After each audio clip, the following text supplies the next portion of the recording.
तीनों सेनाओं को पीएम मोदी का स्पष्ट आदेश, बोले पाकिस्तान की हर हरकत का पूरी ताकत से जवाब दिया जाए। पीएम मोदी बोले वहां से गोली चलेगी तो यहां से गोला चलेगा, हर आतंकी घटना का जवाब इसी तरह से दें। भारतीय नेवी का पाकिस्तान को मैसेज, वीडियो जारी कर कहा जरूरत पड़ने पर सटीक निशाना लगाएंगे। सीज फायर के बाद कल की रात शांति से गुजरी, सेना ने जारी किया बयान, कहा जम्मू कश्मीर से इंटरनेशनल बॉर्डर तक शांति रही। सेना ने कहा कहीं से कोई अप्रिय घटना की खबर नहीं आई, हाल के दिनों में पहली रात शांति से गुजरी है। जम्मू कश्मीर के बडगाम में स्थिति सामान्य, बीती रात सीमा पार से कोई गोलाबारी नहीं हुई। अखनूर में भी हालात सामान्य रहे, किसी तरह की कोई गोलाबारी की खबर नहीं है। सेना ने कहा सीज फायर के बाद कल रात शांति से गुजरी। भारतीय सेना ने पाकिस्तान को दी चेतावनी, कहा पाकिस्तान ने अगर अब सीज फायर तोड़ा तो बड़ा हमला होगा, तीनों सेनाएं मिलकर जबरदस्त जवाब देंगी। भारतीय सेना बोली आगे क्या होगा ये कहना मुश्किल है, लेकिन सेना के पास आगे का प्लान है, हम 24 घंटे अलर्ट हैं। सेना के मुताबिक युद्ध विराम के बाद पाकिस्तान ने वादा खिलाफी की, भारतीय क्षेत्र में यूएवी और छोटे ड्रोन भेजे, सेना ने दिया कड़ा जवाब। सीज फायर पर भारतीय सेना का बयान, पाकिस्तान के डीजीएमओ ने डरकर 10 मई की सुबह किया था कॉल, दोपहर 3:35 पर भारत के डीजीएमओ से बात हुई। ऑपरेशन सिंदूर को लेकर भारतीय सेना का बड़ा दावा, 7 मई की कार्रवाई में सीमा पार 9 ठिकानों पर 100 आतंकवादी मारे गए। मारे गए आतंकियों में कंधार हाईजैक और पुलवामा अटैक में शामिल 3 बड़े आतंकी चेहरे थे। यूसुफ अजहर, अब्दुल मलिक, मुदस्सिर की इन हमलों में जाने गई। भारतीय सेना के ऑपरेशन में पाकिस्तान के 11 एयरबेस तबाह कर दिए। पाकिस्तान की घुसपैठ के जवाब में भारतीय सेना ने भारी नुकसान पहुंचाया। पाकिस्तानी सेना के हमले का भारतीय सेना ने मुंहतोड़ जवाब दिया। भारत की जवाबी कार्रवाई में पाकिस्तानी सेना के 35 से 40 सैनिक और अधिकारी मारे गए। टॉप मिलिट्री अफसरों ने प्रेस कॉन्फ्रेंस कर भारत के ऑपरेशंस की डिटेल शेयर की। DGMO lieutenant general Rajiv Ghai, DGAO air marshal A K. Bharti, DG naval operations vice admiral A N. Pramod press conference में मौजूद रहे। भारत ने पाकिस्तान के फाइटर जेट्स तबाह किए, भारत के सारे फाइटर सेफ हैं, भारतीय सेना का बयान। भारतीय सेना की 2 टूक, जरूरत पड़ी तो और आतंकी कैंप उड़ाएंगे, पाकिस्तान जैसा करेगा वैसे ही जवाब देंगे। भारत ने पाकिस्तान के 3 रडार सिस्टम तबाह किए, पसरूर, चुनियान, आरिफवाला में एयर डिफेंस सिस्टम उड़ाया, सेना ने दी जानकारी। कराची पर हमले के लिए पूरी तरह तैयार था भारतीय नौसेना। Vice admiral A N. प्रमोद ने समुद्र और जमीन पर चुनिंदा लक्ष्यों को हमला करने की कहा कि पूरी तैयारी थी। भारत ने आज फिर चिनाब नदी का पानी छोड़ा, रियासी के सलाल बांध का एक गेट खोला गया, कल भी खोले गए थे गेट। सीज फायर के बाद बगलिहार डैम का एक गेट खोला गया। पहलगाम हमले के बाद से सिंधु जल समझौता स्थगित है। पाकिस्तानी गोलीबारी में शहीद राइफलमैन सुनील कुमार को एलजी मनोज श्रद्धांजलि दी। जम्मू के आरिसपुरा सेक्टर में हुए शहीद। जम्मू में बीएसएफ के सब इंस्पेक्टर मोहम्मद इम्तियाज को एलजी ने दी श्रद्धांजलि, आरिसपुरा सेक्टर में पाकिस्तानी फायरिंग में शहीद हुए। पटना लाया गया शहीद बीएसएफ के सब इंस्पेक्टर का पार्थिव शरीर, मंत्री नितिन नवीन और तेजस्वी यादव ने श्रद्धांजलि दी। पाकिस्तान की गोलीबारी में मोहम्मद इम्तियाज शहीद हुए थे। जम्मू में अतिरिक्त जिला विकास आयुक्त राजकुमार थापा को दी गई अंतिम श्रद्धांजलि, पाकिस्तानी हमले में राजौरी में गई जान। आरिसपुरा में शहीद सार्जेंट सुरेंद्र मोगा का पार्थिव शरीर उनके पैतृक गांव पहुंचा, राजस्थान के मांडवा पहुंचा। अंतिम यात्रा में बड़ी संख्या में लोग शामिल हुए। हिमाचल के शाहपुर पहुंचा शहीद सूबेदार मेजर पवन कुमार का पार्थिव शरीर, बड़ी संख्या में लोगों ने श्रद्धांजलि दी। आंध्र प्रदेश सरकार ने भी मुरली नाइक के परिवार को मदद का किया ऐलान, 50 लाख रुपए, खेती के लिए 5 एकड़ जमीन, घर बनाने के लिए 300 गज जमीन और परिवार के एक सदस्य को नौकरी देगी सरकार। शहीद मुरली नाइक के पार्थिव शरीर को उनके पैतृक गांव पहुंचा दिया गया। मंत्री नारा लोकेश ने पार्थिव शरीर को कंधा दिया। पंजाब के 6 बॉर्डर जिलों में आज भी स्कूल कॉलेज बंद हैं, संगरूर के स्कूलों में छुट्टी है। पंजाब के फिरोजपुर और गुरदासपुर में स्कूल बंद, डीसी की लोगों से अपील, बिना जरूरत के घर से बाहर ना निकलें। जोधपुर में आज भी स्कूल कॉलेज बंद, राजस्थान में रद्द की गई 16 ट्रेनें समय से चलेंगी। दिल्ली एयरपोर्ट की सेवाएं सामान्य रूप से चल रही हैं। बदलती हवाई क्षेत्र की स्थिति और सुरक्षा एजेंसी के लागू किए गए नए नियमों की वजह से फ्लाइट शेड्यूल में हो सकता है बदलाव।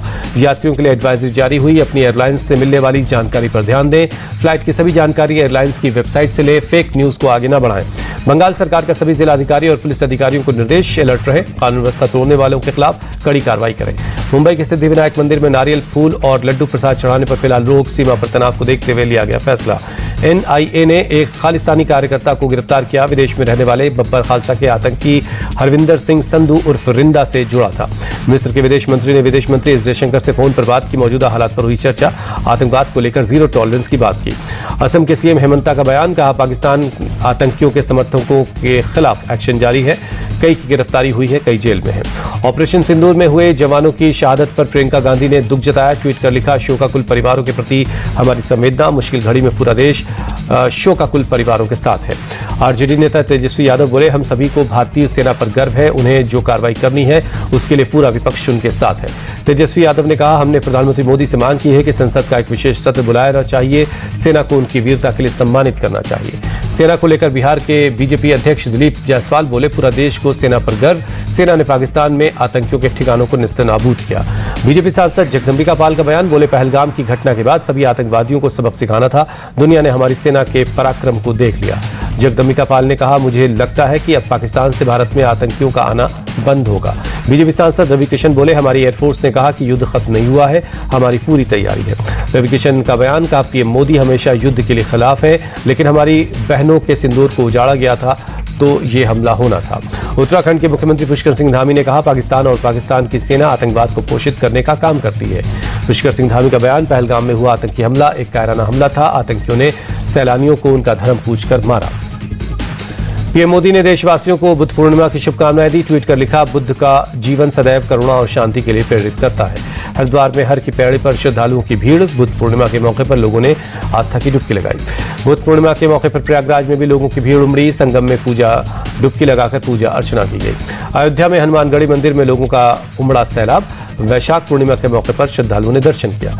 गोरखपुर में सीएम योगी ने जनता दरबार लगाया, एक एक कर लोगों की समस्याएं सुनी। छत्तीसगढ़ के रायपुर में ट्रक और ट्रॉलर की टक्कर, दर्दनाक हादसे में कुल 13 लोगों की मौत, 12 लोग जख्मी हैं।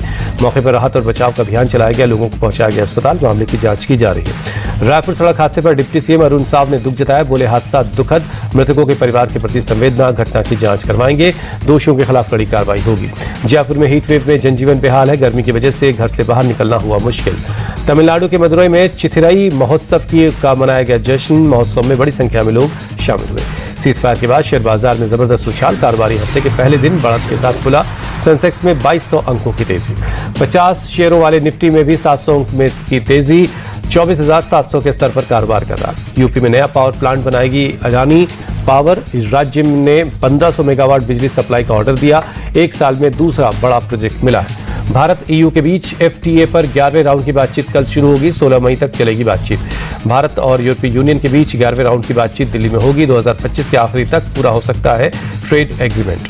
अप्रैल में एसआईपी कंट्रीब्यूशन 26,632 करोड़ रुपए के रिकॉर्ड स्तर पर पहुंचा, अकाउंट की संख्या 8 करोड़ के पार, एयूएम भी 70 लाख करोड़ के रिकॉर्ड स्तर पर पहुंचा है। अमेरिका चीन ट्रेड डील के करीब है, जिनेवा में चली 2 दिनों की वार्ता में कारोबारी घाटा कम करने पर सहमति बनी है। 2025-26 में भारत की जीडीपी 6.5% के दर से बढ़ने का अनुमान सीआईआई ने जारी किया अनुमान। मध्य प्रदेश के इंदौर में 16 मई को होगा टेक्सटाइल कॉन्क्लेव, उद्योगपतियों को हाल ही में जारी टेक्सटाइल पॉलिसी के बारे में जानकारी दी जाएगी। सेंसेक्स की टॉप 10 में से 8 कंपनियों का मार्केट कैप बीते हफ्ते गिरा, रिलायंस को हुआ सबसे ज्यादा नुकसान। आईपीएल के बाकी बचे मुकाबले 16 या 17 मई से शुरू हो सकते हैं। भारत और पाकिस्तान के तनाव की वजह से 9 मई को आईपीएल स्थगित कर दिया गया था। आईपीएल के फाइनल कोलकाता से बाहर किए जाने की संभावना है। क्वालिफायर 1 और एलिमिनेटर के बीच का मुकाबले की जगह में कोई बदलाव नहीं होगा। भारत और पाकिस्तान के सीजफायर के बाद गुजरात टाइटंस से शुरू की प्रैक्टिस, नरेंद्र मोदी स्टेडियम में नहीं पहुंचे बटलर और कोएत्जी। रॉयल चैलेंजर्स बेंगलुरु के लिए राहत की खबर, आरसीबी के कप्तान रजत पाटीदार उंगली की चोट से उबर रहे। चोटिल हेजलवुड का फिर से आईपीएल में खेलना संदिग्ध है। सभी टीमों के लिए विदेशी खिलाड़ियों और कोचिंग स्टाफ को वापस बुलाना बड़ी चुनौती है। जसप्रीत बुमराह टेस्ट कप्तानी के दौर से हटे, शुभमन गिल और ऋषभ पंत अब सबसे आगे हैं। ट्राई नेशन सीरीज पर भारतीय विमेंस टीम ने किया कब्जा, फाइनल में श्रीलंका को 97 रनों से हराया। भारतीय विमेंस टीम ने 343 रनों का टारगेट दिया था, लक्ष्य का पीछा करने उतरी श्रीलंका की टीम 245 रनों पर ढेर हो गई। स्मृति मंधाना ने 101 गेंदों पर 116 रन की शानदार पारी खेली, वनडे करियर का 11वां शतक पूरा किया। स्मृति मंधाना ने रचा इतिहास, विमेंस वनडे क्रिकेट में भारत की तरफ से सबसे ज्यादा 54 6 जड़ने वाली बल्लेबाज बनी, हरमनप्रीत कौर के रिकॉर्ड को तोड़ा। भारत के जेवलिन थ्रोअर नीरज चोपड़ा समेत 4 भारतीय एथलीट दोहा डायमंड लीग में हिस्सा लेंगे, 16 मई को होगा आयोजन। एसेंगफा गोगोई ने खेलो इंडिया युवा खेलों में राष्ट्रीय रिकॉर्ड तोड़ा, 55 किलोग्राम वेट कैटेगरी में 183 किलोग्राम भार उठाकर गोल्ड मेडल हासिल किया। शंघाई में तीरंदाजी वर्ल्ड कप में भारत ने 7 पदक जीते, दीपिका कुमारी, पार्थ सालुंखे को मिला ब्रॉन्ज मेडल।